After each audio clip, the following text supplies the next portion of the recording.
me just, Rhiannon's just pointed out to me that I stopped the recording, so that would have been useful. So first and foremost, our background, I run a multidisciplinary clinic in Emsworth, alongside Rhiannon, who works as our practice manager. We're both qualified coaches, so we both trained as certified coaches, and we do that alongside what we do in clinic, and we work with anyone from dentists, osteopaths, we work with some of you privately, Pilates instructors and things like that. And what we really work to do as coaches is not tell people what to do, but to work with you to help realise any goals that you have. Rhiannon's background is in marketing, PR and business development and journalism, so that's where her skills really come to the fore. And firstly, I just wanted to say, like, this isn't going to be perfect. We are just diving in and trying to offer support where we can. And this is way outside of our comfort zone. It's new for us as well, so you bear with us. We're going to do the best that we possibly can, and hopefully it will be of value to you. So we're not going to be perfect, but we're here to help. So with that, I'm going to attempt to share my screen now. So with the magic of technology, hopefully, can you all now see this screen? Can we see what's going on here? If you can just post in the chat and say that you can see it, that would be lovely. I'm going to shared window to the front, sorry. Yeah, so I'm getting some thumbs up, so I'm hoping that you can all see it. Yeah, lots of chat. All right. There we go, sorry, bear with me. Resume share, there we go.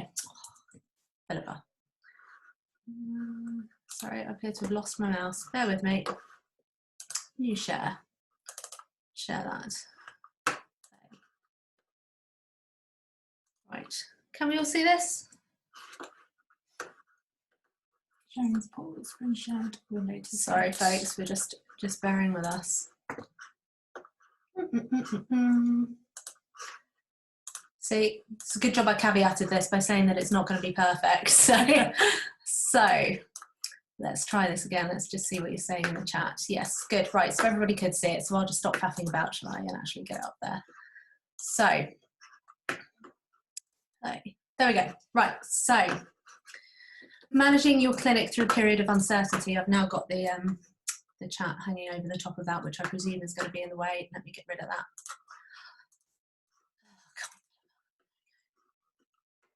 Doing a great job. Right, fine. Okay, so I am going to hand over to Rhiannon in a second. There's a couple of questions that we want you to just bear in mind as we're going through this. And these are the questions that we always seek to answer over the next, sort of the things that we've been thinking about for what we want over the next couple of months. And it's, where do I want to go? How do I get there? And am I able to stay on this path? So these are the sort of key questions when it comes to putting anything in place, and when it comes to planning for the future. That's what we kind of look to do in the questions that we want to answer, and it helps give us a starting point. So with that in mind, I'll hand over to Rhiannon. Thank you very much. So what I'm going to be talking about is the planning and preparing for the upcoming months ahead. Obviously, none of us really know exactly what's going to happen, but everyone's experience is completely different and individual, but we're going to do this together. So what are you doing here? Are you here for CPD? Are you here for improving your soft skills, maybe learning a little bit about what coaching is? Or even trying to enhance your leadership skills. So if you've got a pen and paper there, just write that down of what you're here for, as kind of like a session goal, really, of what you want out of this today. So a quote that I really like is from Ivan Turgenev: if we wait for the moment when everything is ready, we shall never begin. So this is pretty much us at the moment. Yes. So this, we hope, will deliver you some value today, and that is our aim. But if we'd procrastinated and tried to make it perfect, it'd probably be in 5 years' time. So at least we're delivering it. What I wanted to say is that coaching is a conversation between two people, and that the role of a coach is to support our client in achieving their goal and their success in what they're trying to achieve. So just to manage your expectation, we're coaches, so we're not here to tell you what to do or how to progress over these coming few weeks. We're just trying to help you figure out the next steps to what you want to do and give you some food for thought. So next slide. Got it. Thank you. So again, if you've got that notebook, or even you can just draw on the desk with your finger, if you just draw a nice circle for me, that is your comfort zone. So that is where we were before all of this began, and our comfort zone is on the sofa with our dog, watching some sort of TV or something together. So that's our comfort zone, and if you draw your next circle bigger around that, that is your stretch zone. So this is called your learning zone, and this is really important. It's where you feel excited, you feel challenged, and that's the growth zone right there. So that's where we're sort of coming in and out of at the moment in this situation. So if you could draw another circle around there, and that is your panic zone. So again, we've been in and out of this the past couple of weeks. You may be in that at the moment. So a really good tip for you is to look at this recording in a couple of days' time and take a little bit more from it. Yeah, at the moment, I think everybody, I was talking to Chris Chip from Patient Centred Training yesterday, and I think at the moment everybody is teetering between the stretch and the panic zone, and when we're in panic zone, we're not going to take in any learning. So it's going to be something that we would urge you to sort of listen to the other information that's out there, join in the other webinars that are happening. I'm going to talk about those later. Even if it feels like some of the information you've heard it before, we know in the panic zone it's not a space for learning. So if you're operating from that place, then be patient with yourself and be gentle, because it's going to take a while for things to be absorbed, and you'll get different information from different sources. So the way to get out of the panic zone is to break down what is going on. Really useful way of doing that is to write that down, and again we're going to talk a little bit more about that later. And I've got the sun shining in on me, great. So with coaching, we use the GROW model. It's something that we're not going to talk about in depth today. And I want to talk to you about this goal setting process that you can see on your screen now. I'm going to give you a link to this at the end of the session in the chat. And I'm also going to put it in our event as well, so you can download it for free from our website. So this is something that we produced as a resource for our workshops for chiropractors and other healthcare professionals. They use it to help patients break down what it is they're trying to achieve. And this is really relevant for us today as well. So if you take out patient, then you can put in yourself or what's going on at the moment. So this is what we've actively been using over the past couple of days since this happened. So anyone who's asked sort of how we've managed to motor ahead with what we've been doing, it's through using this process. So that's why we're sharing it with you, because when we're in that panic zone, we're in that place of overwhelm, trying to work out where the heck to start is a real challenge. And sort of a practical application of this was in clinic, we had some things when all of this happened. We had the urgent stuff, the short-term urgent stuff that needed to be addressed there and then. We had longer term, slightly less urgent stuff that we knew that we could kind of put off until a later date and we didn't need to worry about. In terms of making those practical, rational decisions quickly, we need to not operate from a place of fear and not make those decisions from a place of fear. And it really helps to have a structure in place that allows you to do that. So, you know, on a very basic level, we took all of the things that we needed to address in clinic. And if any of you have seen the spreadsheet that I put up in the BCA members the other day, this was an example of it. I was looking at what I needed as an end goal, or what I needed to help over the next couple of weeks. And I knew, for me, just the way that I work, I like to have things written down. So I knew that my end goal, as I wanted it, was a timeline of the important things that were coming up, the important dates, the things that I needed to remember, the stuff that I'd already actioned. So that was then broken down into component parts. such as the coronavirus job retention scheme, the small business rates relief, things like my corporation tax, you know, various bits and bobs broken down into the component parts. And then once that overview was kind of put in place, I could go back to the first things first. And I like to start off with something really easy and really simple.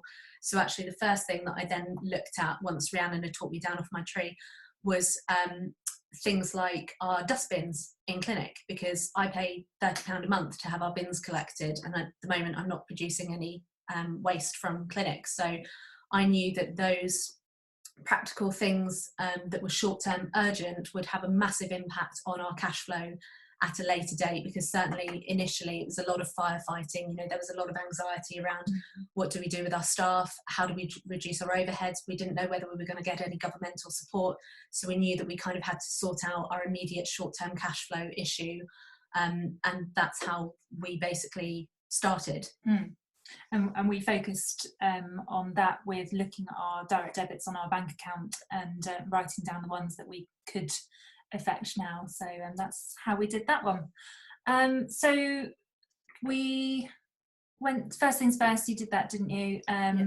And then so focusing on that specific area that you've sort of put into columns, then you can look at that specific area.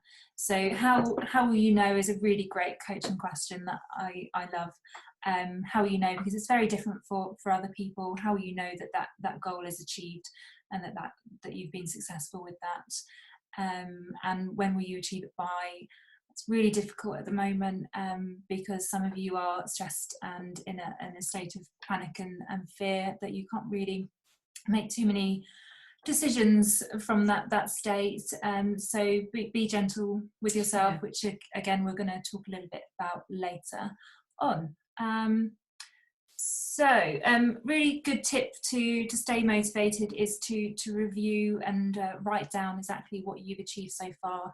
I don't know about you, but at the end of the day, sometimes we're doing lots of things, and at the end of the day we think, oh, what have we done today? I know I've been busy, but what have I done? So it's really important to write those things down, and that keeps you motivated to keep moving forward and reminds you that actually you have done things today, even if that is just to go to the supermarket to get your basics, to keep you healthy and keep you going.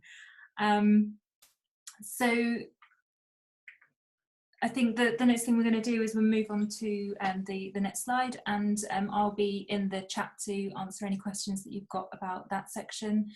And yeah, cool. Okay. So I am going to just shimmy over and probably get the sun in my eyes, but there we go. So I'm going to talk a bit now about communicating effectively at the moment, and communicating effectively with patients, but also with your team.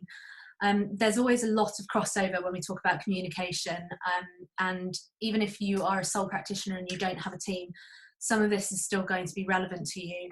So I'm not going to teach you communication skills. I think there are other people out there like Owain Evans. I know he's got a webinar coming up next week on communication skills, I think for telehealth specifically. We're also talking to Chris Chippendale of Patient Centred Training about doing some other webinars coming up. I don't really believe that we ought to be teaching listening skills. You know, if you are actively listening and you're actively present, you don't need to learn how to pretend that you are through things like maintaining eye contact and maintaining a good body language. So if you're actively listening, then you're practicing those listening skills. So I'm not going to teach you how to do that. It should just be something that happens. And I think it's something that we're naturally all pretty good at as chiropractors. There's always room to hone those. And I think particularly as we're now moving over to telehealth, for example, which for many of us is going to be a completely new way of working, we're going to have to learn how to use those soft skills that we're good at when we're one-on-one with a person, and learn how to make a connection when we're talking to somebody over webcam, because it is a strange experience. You know, it's weird for me at the moment because I know there's almost 200 of you out there, but I can't see any of you, so it's interesting. So when it comes to communication, and when it comes to particularly communicating at the moment, I would always say put your human values first. Sometimes we run away from the values, the things that we want to be known as, and people are going to be looking at how we react to this crisis and how we behave in this crisis, not only as human beings and how we behave personally, but how we behave as employers, how we behave as a chiropractic community. And we need to think about the values that we hold and what those are. So whether that's kindness, caring, compassion, respect, credibility, you know, all of those things, if you identify what your values are, they will guide your actions over the coming months, and they will give you a really strong foundation from which to operate. So put your human values first. Establishing thinking about dinner. Establishing trust and credibility during a time of crisis. There are 4 basic ways that they suggest that we can do this. And it's really important because people are very quick to pick up on a lack of authenticity. And it's building that trust and credibility that will have a real impact. Sorry, somebody is saying that the sun is in the way, so I'm just going to sort that out. There we go. It's mood lighting, slightly soft focus. So we talk about empathy and caring, and the research time after time shows us that when we're empathetic and when we're caring, it makes it easier for people to take on board the message that we're trying to share, and it makes it easier for the receiver to accept the message that we're sharing. I don't think there is anything wrong with acknowledging that this is a scary situation for all of us, that it's a frustrating situation, and showing that empathy to the people that you're dealing with is important, and acknowledging what's going on. Honesty and openness. In terms of conveying information, at the moment it's really difficult because everything changes every day. So the only thing that we can do is express honesty and say that the information that we've got is accurate at the time that we're sharing it. And if we don't have the answers, we need to acknowledge that we don't have the answers, and just try to give as much credible information as you possibly can when you're communicating with your patients. And that includes limiting the professional jargon, so making sure that we're not talking in shorthand, in effect. You know, we love how chiropractors like to abbreviate everything. Competence and expertise is an interesting one, because as chiropractors we don't have expertise in crisis management. This is a new thing for us because it's not like any of us want to live through a pandemic more than once in our lifetime. Our role here, and certainly from reading what the NHS is saying, our role here is to provide a stoic and reassuring presence.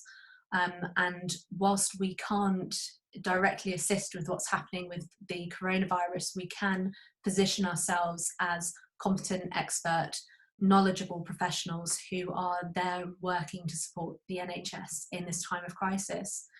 There was an interesting talk yesterday on telehealth. I know many of you were on that one yesterday with Jonathan Field and Jane Brassington, and they were talking about how chiropractors are perceived to be slightly behind the curve at the moment when it comes to telehealth. Certainly yoga instructors and Pilates instructors have been doing it for years, and so there's almost this impression that chiropractors have been caught off guard, which of course impacts on our public perception of being competent. So for many of us, we're not necessarily caught off guard, we've just had to move over to a new way of working.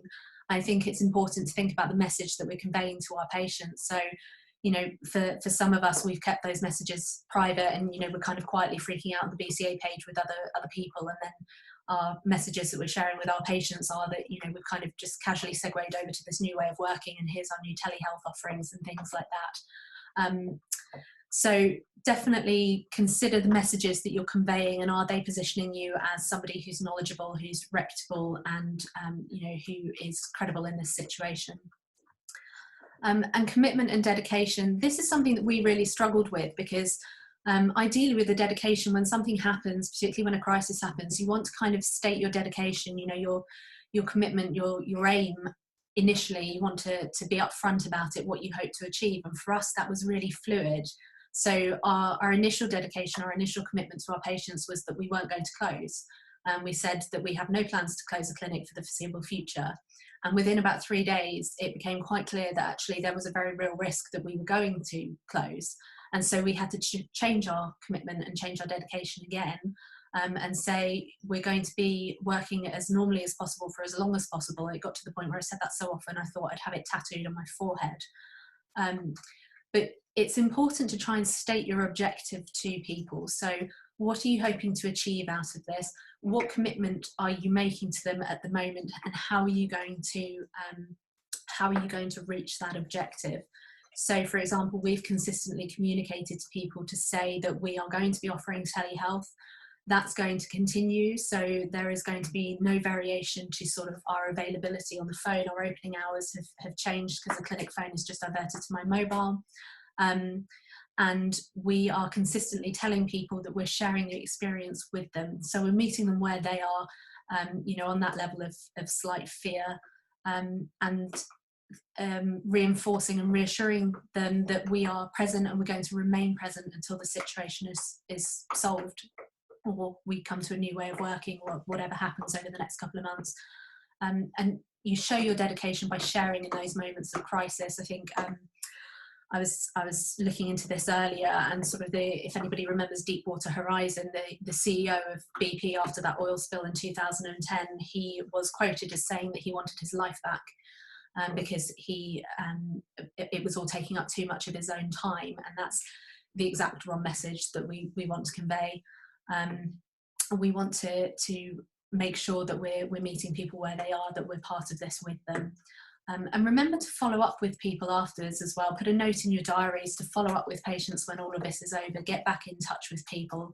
And again, that should be part of your commitment and your dedication to make sure that you're going to follow up with them, so that you're seeing them through this entire process. With that in mind, think hard about the messages that you're putting out there.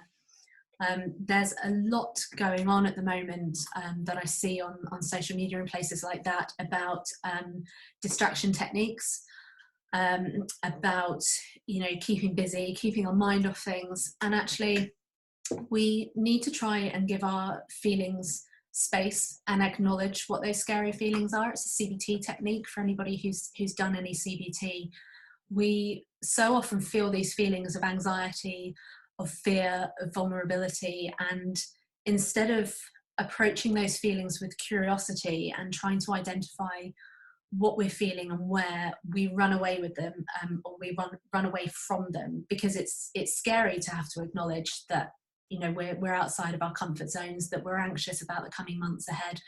But if you actually explore those feelings and give them space and look at them with curiosity, it becomes a heck of a lot easier to handle. And what we don't want to do is start cultivating distraction techniques that we class as coping mechanisms that actually aren't coping mechanisms. So, for a lot of people, the biggest coping mechanism out there for many is alcohol. And obviously it's fine as a coping mechanism, but only if you're acknowledging that it is a coping mechanism and you're not using it as a way to avoid those feelings. So just accept what you're feeling, give your feelings space, and acknowledge what's going on at the moment, because I think we're all scared. Even anyone out there who looks like they've got their stuff together is still scared. I've jumped ahead too fast. Now is really an opportunity for us to show our worth in terms of the non-hands-on stuff that we do, because we know all of the research time and time again tells us that it's the non-hands-on stuff that has a real impact with what we do. So it's not just about physically being in the treatment room with patients. So I would suggest thinking about what you can offer your patients over the coming months. So for some of us, that's going to be telehealth. For other people, that might not work. You might be a paper-based clinic, and the idea of getting on a webcam with a patient is just way outside your comfort zone. But there is an opportunity here to start pushing the other things that we do so well, because we do, as chiropractors, we do these soft skills, we do communication, we do the reassurance, we do that very, very well. So although we can't get hands-on with patients at the moment, there's still an awful lot that we can offer them. And I would suggest thinking about generating goodwill in the clinic and in the weeks ahead. It's interesting at the moment because we don't yet know the answers to basic questions like, if we earn an income through telehealth, for anyone who's trying to reclaim 80% of their wages through the coronavirus job retention scheme, or for those of us who are going to be classed as furloughed employees, or those of us who are self-employed. I know there's more information coming out about this later, but as you'll see from some of the stuff that's been talked about in the BCA members, we don't yet know if earning an income, any kind of income, will render you ineligible for government support. So we do need to think about generating goodwill and providing that stoic, reassuring presence for our communities that we might not necessarily earn any money for. But I don't know about you, but at the moment, certainly for me, although not earning an income at the moment is a scary place to be, the goodwill and the faith in keeping that relationship with my patients is more important to me at the moment. But that's me speaking for myself. So stay clear, stay kind when you're communicating with people, and stay direct. And with that, I'm going to move on to talking a little bit about leadership skills. And again, when I say leadership skills, I don't just mean people who are a practice manager or who have a team of people. I mean anybody who's working as a leader within your community, and that's all of us. So it's still applicable even if you are a solo practitioner. Many of you are probably familiar with the concept of leaning in from Sheryl Sandberg, who I think is the Chief Operating Officer of Google. At the moment, we're going to have to lean into the discomfort. It's as simple as that. We are incredibly polarized at the moment, just in general, just as human beings. All of the studies tell us. There was a study, I think 10,000 Americans in Pew University, that showed that we are more polarized as people than we ever have been in our lives. We can't have even basic conversations now without it devolving into arguments. I mean, we used to be able, as Brits, we used to be able to stick to talking about the weather, and now if you encounter a flat earther or somebody who denies climate change, you can see how even that as a topic isn't safe anymore. So we've lost that balance between listening and talking, and as such, we've lost the ability to communicate. I've been really reassured by some of the conversations that have been going on the BCA members page, and I actually think as a community we're more connected now than we ever have been. There has been more collaborative thinking, more joined up thinking, more forward thinking, and more support than I've ever seen, and I hope that a lot of you would agree with me there that it has been truly outstanding. It's been really inspirational to see. So Brene Brown, some of you, again, might be quite familiar with her and her work. She has done a huge amount of work into leadership, into vulnerability. And one of the favourite things that she says is that brave leaders are never silent around the tough conversations. And at the moment, like me, if you're a leader, if you have a team, if you've got employees, you've probably had some really, really tough conversations recently. And we need to build our resilience to have these conversations, because if we lose the ability to have them, then we become able to talk about people instead of talking to them, and we want to be able to talk to them. So sometimes as a leader, we think that showing any kind of vulnerability is exposing a chink in our armour, and it's the complete opposite. It shows courage. It shows that we're out there and we're doing our very best. Everyone is afraid of being vulnerable at the end of the day. Nobody likes to be seen as though they don't have the answers. But if we don't have these difficult conversations with our teams about the stuff that we don't know that's coming up, it creates this pervasive message that these feelings are bad, that vulnerability is bad, and it corrodes their psychological safety, and it corrodes their trust in the team at a time when we need that safety and we need that trust more than ever before. So put simply, for example, for us, we don't know if there are going to be jobs for everybody in our clinic when they come back. We don't know. That is the fact of the matter.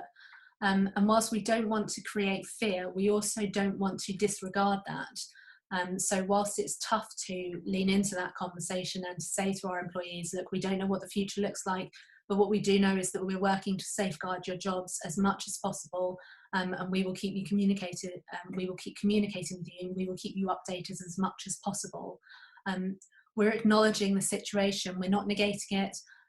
We are creating an atmosphere where people can come and talk to us about what's going on. So what about new patients? Sorry? What about new patients? New patients? What about new patients? Sorry, answering the question.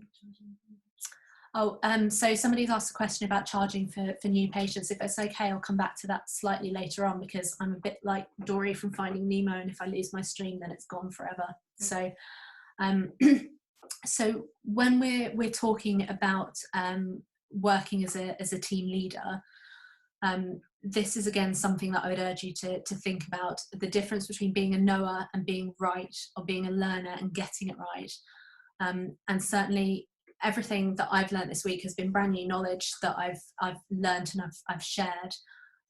And we need to be able to say that we don't have the answers, but that we're willing to learn and we're willing to get it right.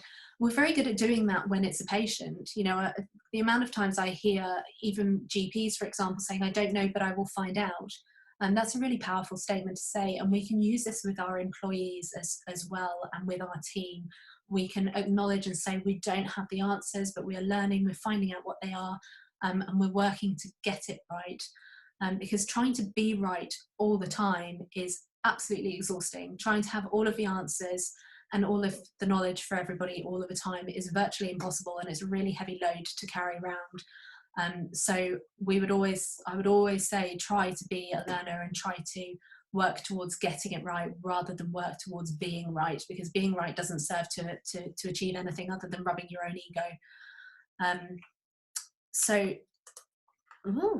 I brought up the chat. Where's that one going? Oh no, now I've really brought up the chat. Sorry. Where's that gone? No one can see it. No one can see it. Oh, good. I'm being reassured that no one can see it. It's just that I can see it. Oh, lost my drift now. That's what I meant. Oh, sorry. Hang on, folks. There we go. Sorry, I'm just going to check that. Rhiannon, can you see that screen? Yeah. Yeah, good. Sorry. Okay, minor technical glitch there. So, this quote is from Stephen Covey, who wrote the 7 Effective Habits of Highly Effective People. I can never remember how many it is. This is something that I think is really important to think about when it comes to talking to your team. I had a situation last week with a member of my team who is one of my favourite people in the world, and she's been working with us for years. And when coronavirus, when it started hitting and it started getting real, she's got 2 young kids. She's got a self-employed husband who is the breadwinner in the family. She lives with an elderly mum. Her brother has had a heart transplant. You know, she had a lot on her shoulders, and I came into work last week and she was in tears at the reception desk, and she had a little bit of a meltdown. And it was all to do with anxiety and uncertainty. And the first thing that I asked her after I made her a very strong cup of tea with a lot of sugar was, what questions can I answer? That's a really powerful question to ask your team members. What questions can I answer? So when they're dealing with times of uncertainty, asking them what it is that they wish to know. And again, not being a knower and knowing it all, but being a learner, just identifying what questions they have that you can answer can provide a lot of psychological reassurance at this time. And so that's something to bear in mind. And the next question that I asked her, and that I actually asked all of my team, which is another one that I would suggest that you bear in mind, is, what does support look like from me over the next couple of weeks? So I needed to know their expectations, what kind of support they were looking to receive, and also how they wanted to receive that support. So it can be really tempting to dish out support or dish out guidance or instructions that work for you.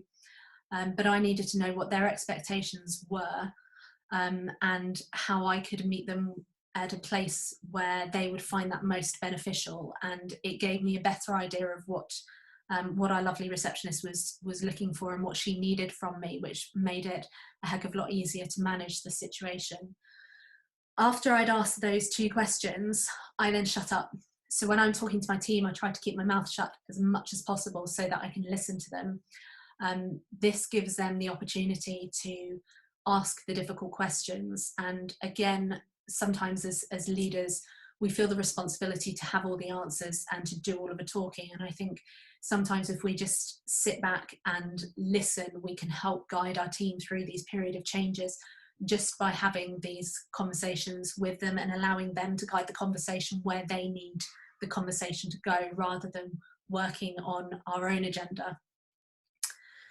So the concept of rumbling, this is an interesting concept that many of you will have heard of. This is something that I would urge anybody who's got a team or anybody who's working, even if you're working as a solo practitioner, you can rumble with members of your family, you can rumble with other colleagues. We've been doing some good rumbling on the BCA members page, and no, it's not anything rude before anybody says it. Look at your team and look at the contributions that they can make. What do they have? What skills do they have? What resources do they have that are available to you that you can use at this time? These are the tricky conversations. You know, sometimes rumbling with your team gets a bit awkward and it gets a bit uncomfortable, and you start getting into areas where you don't have the answers, in which case it's perfectly okay to take a break and to circle back round and come back to it at a later date. But by having these meetings and by working together for that shared purpose, you can create a much more cohesive team moving forward.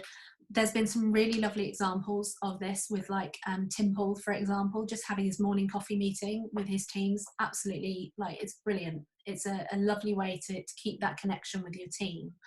And it helps you to say what you mean and mean what you say, because you're, at the moment, I think there's a lot of confusion and a lot of people who are paying lip service or aren't necessarily aware of the impact of the words of what they're saying. So I think it's important to create an atmosphere where your team feel able to come to you and have these conversations and to talk about the difficult stuff. And this might be a completely new way of doing it, because at the moment so many of us aren't actually working in their teams. You know, I haven't seen some of the members of my team for over a week now. So for us, for example, we have an Acorn Health Practitioners group page on Facebook. It's mainly full of conversations about cake, sometimes about gin, sometimes about sausage dogs, but it's a very informal way for us to just periodically check in with us, with each other. And by setting those expectations with your team members of what you would like to communicate to them, how you would like to communicate with them, and the ways in which they would like to be communicated with, you can make sure that you keep that team cohesion, because certainly at the moment we might all feel a bit isolated and a bit vulnerable because we're no longer surrounded by our team and we're kind of out there struggling in the dark, and we just need to communicate as much as we possibly can. So yes, say what you mean and mean what you say. Somebody contacted me the other day as well and said that they'd had some really hurtful comments from employees who are being really unhelpful and really reticent to make changes, and it is challenging, but really the best thing that we can do is not hold those comments close to us, because we can use the negativity and we can use those negative comments to build up our armour and reinforce the bad things that we all think about ourselves. But really the best thing to do is try and drop those comments at your feet and try and move on and move forward, because nobody speaks effectively or speaks clearly when they're talking from a place of fear. And certainly it's not going to serve any purpose to hang on to those feelings. So moving forwards, this is a time for a lot of us that actually I think has a real opportunity to create a massive paradigm shift in the way that we work as a profession, but also the way that we work as individuals. And certainly talking about the people who might be a bit reticent to change, there are two things that are likely to come up at the moment. As human beings, we are naturally biased towards the way that things are or the way that things were. We are very comfortable. We're back in our comfort zone. We like to do things the way that we've always done them. And so when we're talking about change, there are two things that will come up. And the first thing is nostalgia. So you might hear people saying things like, that's not the way that we do things.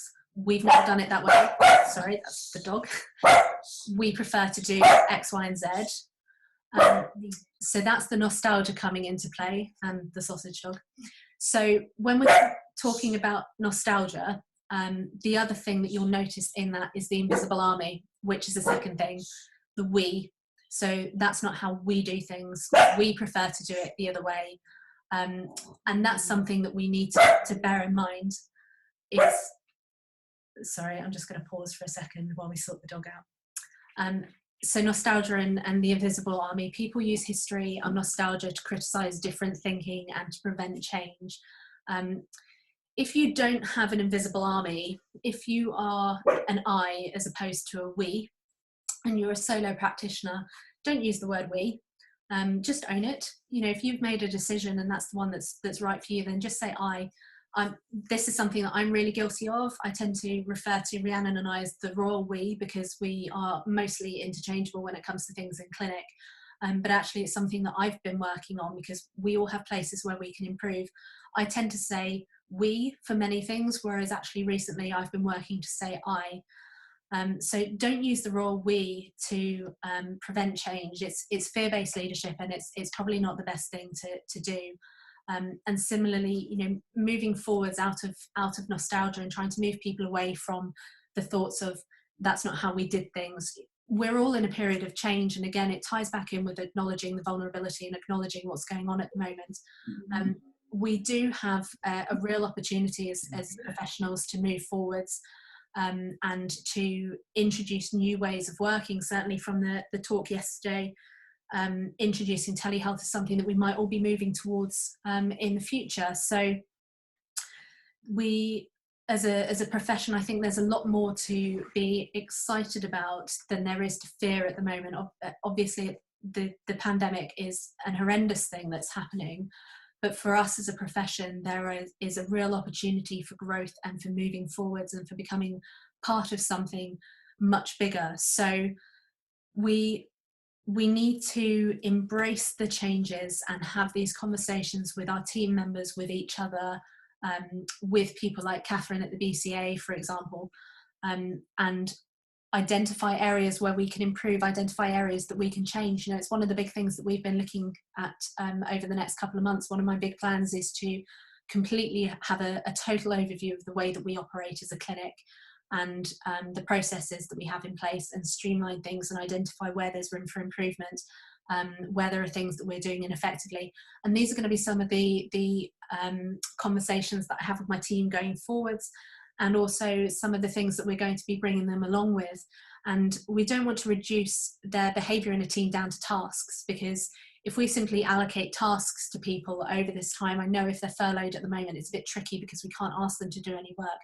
But if we, when we return to work after this period of change, if we have new tasks in place that we have come up with and we hand them down as a mandate to our employees and say, I want you to do X, Y, and Z, if it's a task-based thing and we're just giving them a black and white task to do, it's going to massively shut down their creative problem solving, and it's going to leave people with a fear of not doing it effectively, a fear of getting it wrong, and that fear of being caught doing it wrong is then going to be their motivation. So although we want to use this time as an opportunity to review, or you might want to be using this time as an opportunity to review what you're doing and to put new plans in place or change the way that you're doing things slightly, what I would say is don't make any big changes without bringing your team along with you. Communicate with them, use them as a resource, rumble with them, and have these tricky conversations, because the different way of looking at things might be something that they might bring something new to the table that you haven't necessarily thought of. And the team is your real resource. They know you, they know the clinic, they have a massive amount of value and things that they can contribute. So I'm just keeping an eye on the time because I want to make sure that we have some time at the end in case anyone's got any questions, and that question about new patients that we were going to talk to. This is going to be a hard story for us. This is going to be a difficult chapter for all of us. I think we're not alone in this. We've seen it across many professions and across many industries. I'm not going to equate my experience of this with yours. We're all experiencing this very, very differently, and everybody's experience of this situation is unique. We all have our own personal stuff going on. We all have our own clinics, teams, situations, things like that. But I think we need to own this as a hard story. We need to accept that this is going to be a difficult period, and use this experience to become more empathetic, more understanding, more forward thinking. Because if we don't own these difficult stories, they're going to own us instead. And at the end of the day, I would like to think that we're all here on this webinar because we want that connection. We want that connection with other people to know that we're not alone in what we're going through. This is a shared experience, and it's that feeling of connection that we're all getting at the moment, even though, you know, we're faces on a computer screen, we're all connected here together. We all have the skills to overcome this as well. That's an important thing to bear in mind. Although you might not think you have the skills and the resources, you do. You know, I didn't think I would have the skills or the resources to jump on here with 3 days notice, even though 3 days is quite long, but it's amazing how time flies when you're gainfully unemployed. I didn't think that I would have the capability to come on here and talk to you guys for the best part of 40 minutes on something that I find difficult to convey. But if we all step up and actually contribute, even if only in a small way, even if all you do is share a comment on social media or something, if we have 50 people doing one thing, it's so much easier than one person doing 50 things. We have a lot more in common now as a result of this experience. You know, we've all been through this together, and it has an ability to alter who we are and how we show up as a profession and as people. And I certainly think there's a lot more to be excited about for the future than there is to be afraid of at the moment. So I hope that's given you some, sorry, my computer's just decided to start drawing on the thing. I hope that's given you some food for thought. So I'm just going to come out of screen sharing now and come back to this. And yeah, does anybody have any questions? If you do have a question, can you pop your hand up and I can hopefully unmute you? And when I say pop your hand up, I think there's an ability to do that on the screen. Somebody asked a question about charging for new patients, didn't they? Mm-hmm. Yeah, so, and I've seen another one about furloughed workers allowed to volunteer their time to the business. So with regards to, Don, I thought I could divert all my patients' questions to Philippa for a sec. Sorry, Chris. With regards to charging for new patients, I think it comes back to that goodwill issue. Is if we're not charging at the moment, we're serving the NHS by alleviating a lot of the MSK burden on the NHS at the moment. I think that's what most of us are trying to do. Yes, obviously we all want to be earning money and earning income, but at the moment we don't have the answers from HMRC as to our eligibility for any income support. So my decision that I have made and what's personally working for me is that I'm not charging for telehealth in any way and in any capacity, partly because for me it's important to maintain that goodwill. I want to support the NHS around here, but that's my personal choice. I know there are other people out there who are charging, and I think you just need to make a decision that's right for you and that's congruent with your values. You know, not charging is congruent with my values, but that's me. And again, as a coach, I'm not going to tell you what to do. With regards to furloughed workers allowed to volunteer their time to the business, I think it was Emma who asked that. From my conversations with HMRC, Make UK, who are the BCA's HR people, and also the Federation of Small Businesses, they don't appear to be able to give us a definitive answer on this, but as they are actively encouraging people to volunteer their time to the NHS, the advice that I received yesterday was that it was highly unlikely that we would be penalised for volunteering our services, even if we were volunteering our services to our own companies, in effect, because there is a very strong argument to be made that we are working to support the NHS at this time, and so it's unlikely that we would be penalised. But if we're earning an income, that's where it might get a bit tricky. So volunteering is a very different situation. So that's good. I was going to use this time to go completely paperless. Is that not a good idea? I personally think completely paperless is always a great idea, but that's because I hate handwriting. So that's just me. I think certainly the way that things are moving forwards, talking about telehealth and webcam-based consultations, from the conversation yesterday, the outcomes from people who have telehealth practitioners don't seem to rate it as highly as they do interpersonal and being up close and personal with patients, certainly from the research that's available. And this webinar, yesterday's webinar with Jonathan Field, is available online, so you can access that, I think, for 30 days. The information is that practitioners don't enjoy telehealth as much as they enjoy being up close and personal with patients, but actually patients rated it, their satisfaction was they found it useful. And I certainly know of a few people who've been managed completely hands off for a range of conditions, and they haven't actually seen somebody in person. He's not charging telehealth. Sorry? Donations for food bank. Oh, donations for food bank for telehealth. That's a great idea. Yeah, that's a really lovely idea. So yeah, that's where we are. I've completely lost my drift again. See, so I told you I'm like Dory. Just as ignoring the situation. So just as ignoring the situation. That's also a good thing to do. I would say like it's really lovely, all the feedback that we're getting from everybody. Keeping busy, for me, I will accept it. I was talking to Chris about this last night. For me, it's a massive coping mechanism because I prefer to keep busy and try and be proactive.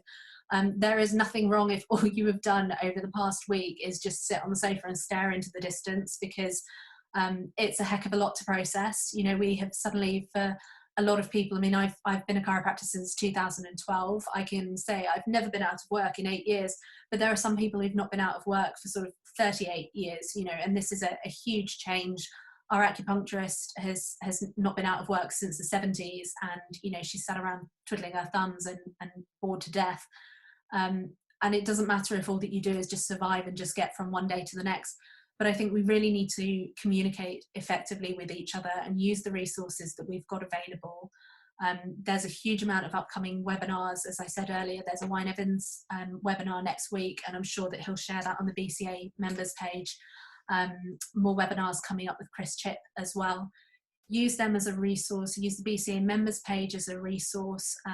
We have created a small Facebook group. Again, a little bit loath no, I think it will be useful. We've created it anyway because hopefully it will be useful as somewhere where you guys can come, and if we can offer any support or guidance or any mentoring or anything like that, then we're more than happy to do that. It's called Oakley Coaching Chiropractic Clinic Support, I believe. But what I'll do is I'll start inviting people, and Rhiannon's going to put the link in as well. So you can use that as a resource as well.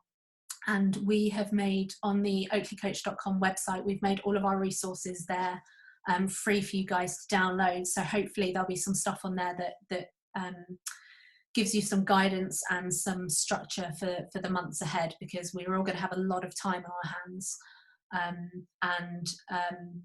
yeah, a good opportunity to start planning for things moving forwards. I can see a few people asking about the link for Jonathan Field's webinar, and somebody's answered that. Yep, so that's all sorted. Can we see new patients from scratch using telehealth? Yes, we can. Our insurance does cover us, so we know that. We've heard that from the BCA. And yes, the Chancellor is announcing help for the self-employed shortly, so I'm going to make sure that we are not running over into time, because I don't want to run over. In terms of what system of telehealth people are using, Jonathan and co have set up an enormous Slack group. If anybody's using Slack, we use it in clinic to natter again about gin and cake to our clinic team, so I'm now using it for something very sensible. It's called virtual consults in MSK or something like that. Again, we'll share this, and we'll share this outside of the BCA members team as well, so it's not just BCA members who are going to benefit from this. There is a massive amount of information in there. We've set up various channels in terms of technology that you could be using, signed consent forms that you can be using, or example consent forms, the technicalities around it. At the moment, I'm working on a SWOT analysis for the various CRM systems that are available. So PhysiTrack, JNAP, Practice Pal, TM3, all of those things, so that we can work out which system is likely going to be the best, and also which telehealth system is going to work. So JNAP, for example, does the telehealth integrated within it. We're using Zoom at the moment. We're trying to do a SWOT analysis of both the telehealth hosting services and also the CRM systems to determine what the magic combo is going to be, because we don't know at the moment. So if you are interested in that, if you want to join the Slack conversation about the virtual consults in MSK, then we'll make sure that you've got the links to do that as well. And yes, I will make sure that all of these links are shared, not just BCA specific. So we will have all of those. I'm just scrolling through. How do you get consent via telehealth? It will be, probably need to be something that gets emailed out beforehand. I know with Jane it does this automatically, but again, this is one of the questions that we haven't quite answered yet, is what a telehealth consent form needs to include. We know things like care response. We know that the PROMS questionnaires, so stuff like the Bournemouth questionnaire, MyMop and things like that, those are fine for gathering data for telehealth as well. So we don't need to worry about using different PROMS and PREMS questions before we're having these telehealth consultations, so we can continue to use care response if anybody is using it. So yes, I think that is pretty much everything. In terms of CPD certifications for this webinar, we are going to be sending them out. You'll have to bear with us because there are 200 of you lovely lot, which is incredible. But yes, we will be sending them out. And if you would like to receive information from us, if you'd like some of the downloads or things like that, then if you again pop onto the Oakley Coach website and sign up via the contact us form, then we can send you information about upcoming webinars and things like that. So I really hope that's been helpful, if only to provide a bit of reassurance and a bit of food for thought for the coming weeks and months. And again, because my diary and Rhiannon's diary has magically freed up for some unknown reason, we have a lot of time on our hands, so please do get in touch. We don't have all the answers, but you know, we can help coach you through this and help you find out solutions that work for you. Because again, what works for us might not work for you. That's the joy of coaching. But we can certainly work with you to try and find a way that moves forward. And I just I don't want anybody to feel like you're in this alone, because we're not. We're so much stronger. I can start rolling out cliches. We're going to be so much stronger if we actually try and work together and try and support each other. So this has been really, really lovely, and I'd like to thank you all for joining. If anybody does have any questions or anything, I'm happy to hang on for a bit longer and can unmute you all, unless you all want to run off and see what Richie has to say about the self-employed. So I'll hang out here for a little while longer and unmute you all and see what comes up. Okay. 671. Okay, everybody is now unmuted, so thank you very much.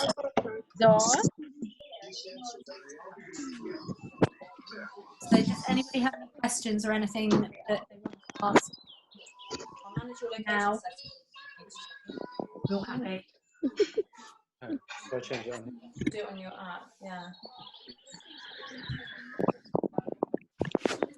Look, mine's off. I think I clicked on something whilst I was clicking on all the other stuff. Oh, probably, yeah.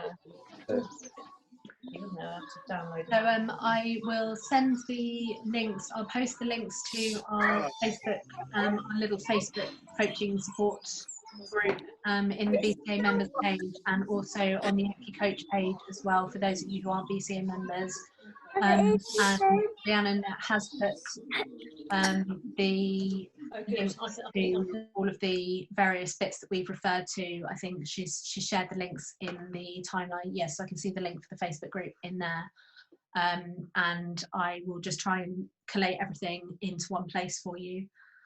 So Anne, can you give me examples of how people were managing their patients on telehealth? Yeah, so I think Owain is going to be talking about this in a bit more detail next week. In terms of managing their patients on telehealth, I'm not getting a huge amount of people through telehealth. I get sort of one, possibly two a day, which is, you know, is fine for now, because I'm not expecting there to be an awful amount. In terms of how I'm managing people, there is a huge amount. I mean, I don't know anybody who remembers back to university. We were always told 90% of what we need to know from patients comes from the case history. So for me, the telehealth, the focus is the case history exactly as normal.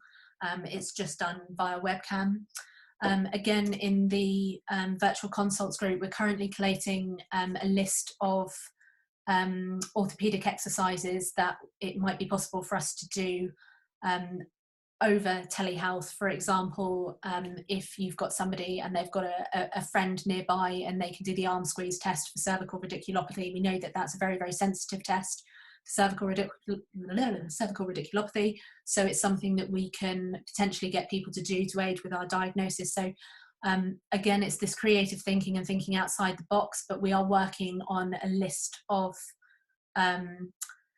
orthopedic tests, certainly the most specific and the ones that we're most likely to be able to do. So that will be available as a resource. So case history as normal, orthopedic tests as much as we possibly can. And then the rest of it actually mainly comes down to that reassurance, which time and time again is just the thing that I come back to as being, in my opinion, it's one of the most important things that we can do and one of the most powerful things that we can do, because particularly at the moment, we know there's going to be, or we don't know, but we suspect that there's going to be a spike in MSK stuff over the next couple of months anyway, because people are anxious, people are stressed, and of course we know that anxiety, depression, stress are the big triggers for back pain. So I think although everything is a bit quiet at the moment, we're certainly gearing up for, as things settle down, we're going to start to be called into play a little bit more, and so we're probably going to see a little bit more work trickling through. So we definitely need to be thinking about these things in advance, and the information that we're getting is that this might be something that we all start to look to move over towards, particularly looking at the effectiveness of web-based stuff for psychotherapeutic interventions, so things like CBT. So all of those CBT strategies that we incorporate as part of our treatment plans, those can be delivered very effectively over telehealth. So it's possible that things might get subdivided. It might be that we do hands-on care and we do telehealth based consults. They're convenient, people like them, they don't have to leave home. It's been very lovely because I can sit here and talk to you guys while my roast chicken is cooking in the oven. So it's very, very lovely. So and I've been reliably informed that Mr. Sunak is now on TV, so if anybody wants to jump in and to hear what he's got to say about the self-employed, I'm sure we'll all be listening with ears that are pricked. So we are going to jump off now unless anybody's got any more questions, but as I said, please do get in touch with us. Please do drop us a message, say that you're happy for us to email you so that we can send you the resources, and ask to be invited to the Oakley coaching group, because we're there to offer some support. We're working on upcoming seminars on things that we want to talk about, and things that we would find useful. So if we've got things that you want answered or anything that we can support you with, then please do let me know so that we can guide things in the future. Because again, as leaders, we don't want to give you information that we think you want to hear. We'd much rather give you information or talk to you about things that you want to know, and things that you decide are helpful. So it really is useful to have that feedback from you all. So yeah, Catherine, as directors, we are the in-betweeners, so it's going to be interesting to see what happens. So thank you all very much. This has been great. I really appreciate you all joining us, and we will see you next time. So, and I will make this webinar available to you so you can listen back. All right, take care all. Bye-bye.